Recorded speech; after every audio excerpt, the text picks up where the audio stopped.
what's up mga boss? And we are back for another video, no? So yun, dyan Mangundaya ulit, Savage Airsoft. Please do follow us sa Facebook page namin, Savage Airsoft PH. May mga katanungan kayo, inquiries, pwede drop nyo doon.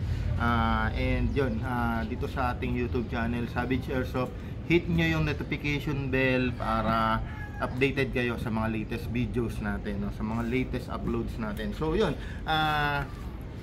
for today's video guys, may papakita ako sa inyo. So ito yung, di pa natin to nailalaro. So inintay ko muna na makompleto natin. One thing for sure, nakikita nyo na to sa deck natin. Pero inintay ko muna yan, inintay ko muna na maano nyo to, na makompleto ko to, okay? Kasi inintay kong dumating tong ating LCT drum magazine, no? So kung makikita nyo, luman-luma na siya, no? Kasi brand new na luma, no? Luma na brand new. Kasi talagang rare collection na mga LCT, no? So yun, okay guys, this one is LCT na RPK S74. Yun yung model nya, no? So RPK, sa maniwala kayo sa hindi, isa siyang LMG. LMG is light machine gun, no? So ang akala nung iba, DMR siya sa forma niya, no? So parang pang marksman, pero ito yung ginagamit pang rat-rat. So heavy machine gun, no? Sorry, light machine gun pala. So LMG, iba rin pala yung heavy machine gun, no? So syempre, ayan, mabigat siya guys kasi stamp metal siya. Stamp metal na may real wood, no? So totoong kahoy yan guys. And yung backstock nya, totoong kahoy din yan. Yan, no? So ito yung kanyang switch. So this one is fully automatic and semi automatic, no? So yan, pag ganyan nakasave siya. Yan. So yan yung kanyang hop-up chamber. So guys, nababasa ko yung mga comment nyo. Yes, airsoft lang po. Airsoft or toy lang po yung mga dinedemo ko, no? Wala pong ano, ha. Yung iba kasi exaggerated na hindi ko mawaray kung ngayon lang pinanganak, no? So yun, ayan, airsoft toy yan. Toy lang po yan. Although tong toy na to, nasi-set up to para lumakas at para magamit. Pwedeng pang depensa or pambugaw, yun, di ba? So nasi-set up siya ng pwedeng makapanakit or makapinsala, no? So yun, so yun yung unit natin guys, i-operate natin, no? So ang ginagamit dito, sorry guys, nilalapag ko, ang bigat, no? Ang ginagamit dito is yung stick type na Tutsi battery, no? So yan siya. Ang gamit ko is Storm Power, yan, 1200 mAh. So yan yung plug nya, DINS plug. Itong isa is yung for charging port nya, no? So yun, ito nasa ibabaw yung kanyang battery compartment, no? So lapag natin yan, tapos pasok mo lang dyan, then sa plug. Pag na plug mo na, babalik mo lang ulit to, no? So tulak ditong konti, align, then shoot. Nga ba siya? Hindi. Yan, yun yung mahirap sa AK, no? Yan. Yan. Puro bakal talaga yan guys. So yan. So na-plug ko na yung battery. Ready na siya. Try natin. Magse-semi tayo. Semi-auto. Okay. So yan. Ngayon guys, save muna natin ulit. Lapag natin yung unit. Okay. Ito palang unit guys, by the way, meron na siyang built-in na bipod, no? So yung bipod, yan,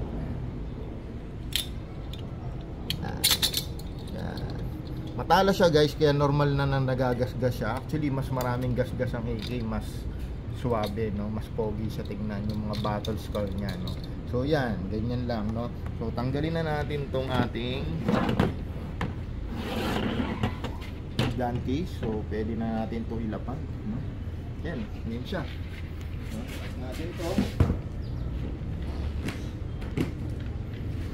So yun siya. Ngayon sigasuhin naman natin yung kanyang magazine, no. So ito medyo matagal ko inintay ito, matagal ako naghanap nito no. By the way guys, ang gagamitin nating BBs is yung Lancer Tactical na .30 no, kasi itong ating RPK ay 430 FPS yan, 430. So hindi muna natin to guys. This one is drum magazine no, so LCT drum magazine. Ito yung kanyang code PK403. So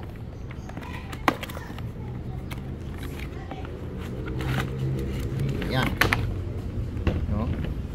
So may manual siya, although may idea naman ako kung paano to ginagamit no? So set aside natin to. So this one is polymer guys. Merong isang klase nito is yung full metal no.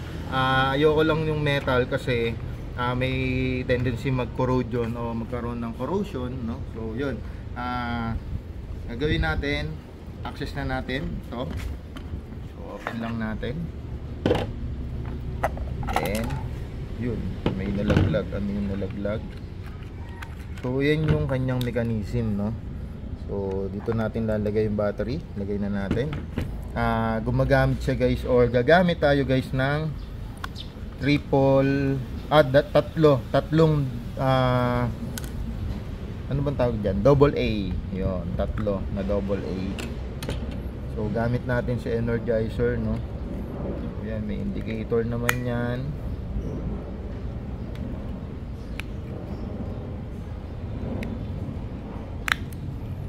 Yan, slide back, kabit natin tong kanyang screw para secured no, para hindi ma-disconnect yung ating mga battery no. Then balik lang natin dito. So dito yung kanyang mechanical, andito naman yung ito guys, 2000 rounder to no, 2000 rounds yung kaya niyang ilabas, so o ilaman. Dito dumadaan yung BBs no. Ito yung motor niya, ito yung mechanism niya. So try natin, magsasalin tayo ng BBs. So pagsalin ng BBs, dami. So yan, dami no, diba? Tapos lagay na natin to, takpan natin no. Yan, basic lang no. Tapos sarado lang natin. Tapos guys, yan, kung makikita nyo, walang laman, diba? Dito pwedeng yung buksan at silipin yan. Tigas. Huwag na nga. So ito yung iaakit natin yung tayo na gumana. Sorry guys, may nakalimutan pala ako. Yan, may nakita pala ako. Sorry ingot ko. May nakita pala ako kanina. May switch nga pala siya ng on off. Sorry, nakita ako, hindi ko in-on. Yun naka off. So i-on natin. Yan, daming BB. So grabe, bigat. Mabigat na yung unit mo, bigat pa ng magazine mo.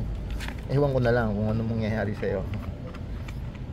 Pero one of these days ilalaro natin to guys. So yan, secured naman. Hindi na siya bubuka o walang ano no. So yun, yan. Yun, pag narinig nyo yun, ibig sabihin banat na yun no. So gagawin natin ngayon, ipa-plug natin siya. So set aside natin to. Ipa-plug na natin siya sa ating RPK. So make sure na maganda yung pagkakakabit o maayos yung pagkakakabit nyo no, para hindi magmi-misfit, kasi may kinalaman nyo no guys, yung paglalagay ng magazine. Pag hindi tama, ibig sabihin magmi-misfit yun no. So try natin so guys. Switch natin sa semi lang muna tayo guys, semi lang, para tingnan muna natin kung anong epekto no.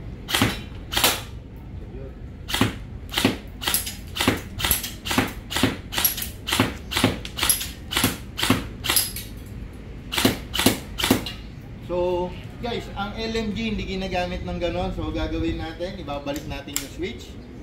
at magpo-full auto na tayo, no? So ito, party time na to, guys. So yan, tingnan natin, no? So, pindot muna tayo ulit. Okay. So ito, guys, party time to, guys.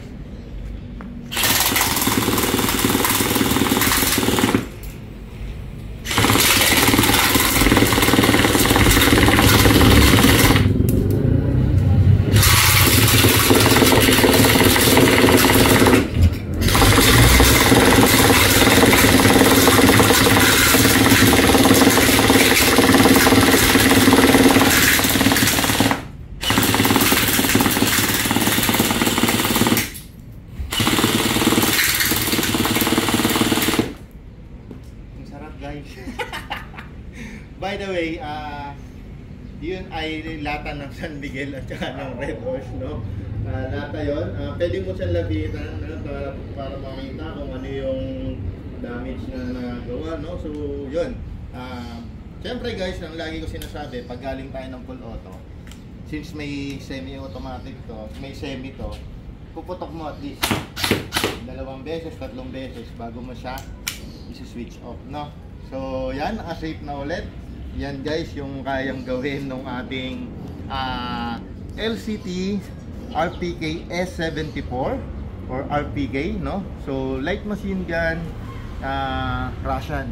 So, di ba? Naka-drum magazine, 2,000 rounder. So, napakasarap dalhin yan, no? So, yun. Nabitin ako eh. Try nga natin ulit, no? Pero this time, ang gagawin natin, paano kung tipong ambush yung laro, no? Yung tipong dala mo lang dapat siya, no?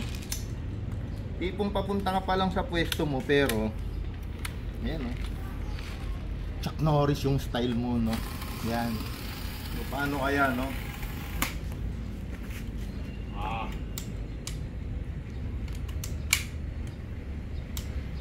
Game.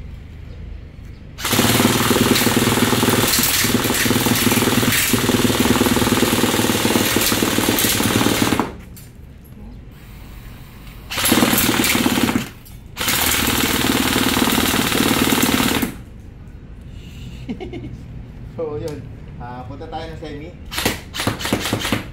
then switch off. So yun guys, yun lang yung kayang gawin ng RPK natin, no? So again guys, maraming salamat dun sa mga nakasuporta sa atin, no? Sa mga patuloy na nanonood sa atin. Marami pa tayong videos na gagawin sa collection ng AKs. Ayan pa lang, alam ko nakita nyo na yung Inokatsu.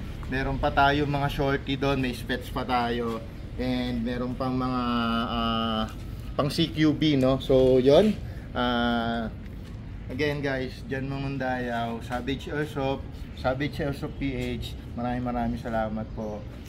Sana nag-enjoy kayo dito sa ating LCT RPK S74 or RPK. So maraming salamat po.